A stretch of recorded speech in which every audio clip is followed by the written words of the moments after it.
Hello everyone, this is East Dragon, and welcome back to another episode of Fire Emblem Heroes. This is way overdue again, but Legendary Ninian has been released, and so we have to clear the Abyssal map like usual, running pretty standard shenanigans with Nino. Desperation, because we don't vantage around here apparently anymore. It doesn't work out a lot of the times nowadays, but double close guard on Brave Veronica so we can tank a bit better from melee range, Legendary Zero for front-loaded buffs, and Adult Tiki with a jank set that just works. 5 cooldown Ignis is kind of weird, but it gets the job done. So here we go with the Ninian shenanigans. And of course, the twist with Legendary Ninian here is that she can be a more offensive unit, and she is, again, a water season legendary hero, so competing with Legendary Zura in that respect, honestly, yeah, it doesn't really matter that much.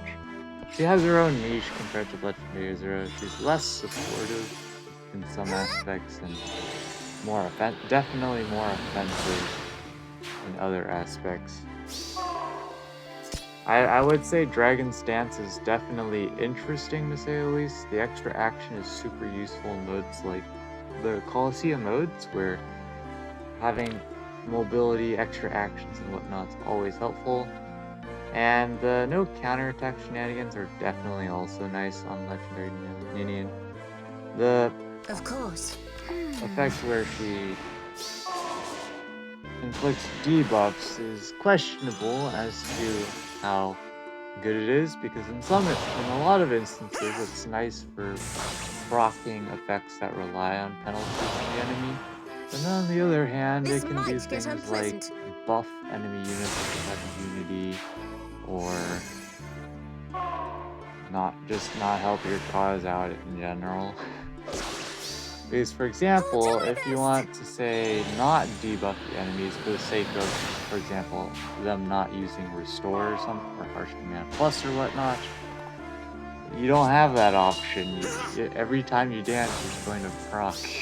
The debuffs are going down if the enemies are in range, so that's a trade-off.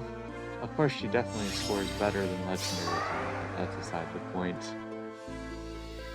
Now at this point, we can go ahead and have Nino one-run KO the Troubadour without getting countered, which is pretty nice. That's why we're running Desperation here. I see. And now we can also nuke the Bowflyer, since we're unable to double barrel. We can instead one-shot with Dragon Fang. And now we can reposition Brave Veronica and give that double close guard support to Nino, so that she can survive Legendary Ninian and company. We're not fast enough to double, of course, and we don't have enough attack to one-shot, but we don't die, which is the most important part for these clears. And so the blue mana key's just going to king into Nino. We actually have some bulk for Nino. And so we can absolutely nuke with Dragon Fang.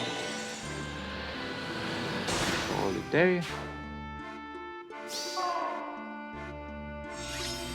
But I do have to say, in terms of facing Legendary Ninian in Colosseum modes, like Arena Assault Plus, it is definitely super annoying, but another thing about her from an AI perspective is that she's a melee dancer.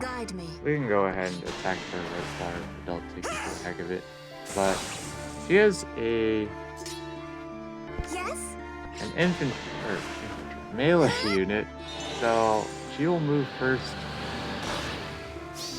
before any ranged units do in an arena context, because, well, you're not going to not be running assists on your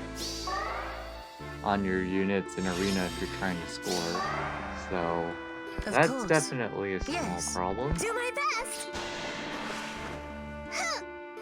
But at the end of the day, she has her own utility, she can hit pretty hard, and that's really all. Of course. And she has I some see. options Did you for call for me? mobility and just absolutely supporting the heck out of herself in general. Not a step The no closer. counterattack thing is definitely super strong. We had to deal with that on this map because of course there were ruses and other debuffs Of roaming course. around.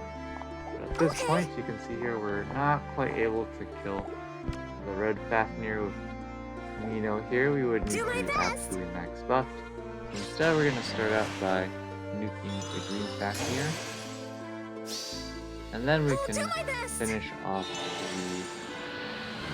the red Fafnir with Nino and Adult Sticky. I'm with you. Yes. Or, yeah, because there's guard, Do my so best. no, what is it? No Dragon Fang for us, gosh dang. But enough damage to pick up the kill here. Yeah, there's a chip down. Yes. And there you go. Pretty straightforward, clear. It did end up being a little tricky at first because we couldn't figure out what we wanted to do initially to deal with legendary Ninian's extra mobility and debuffs and whatnot. So all worked out though with Donut Bubbler, as I like to call it.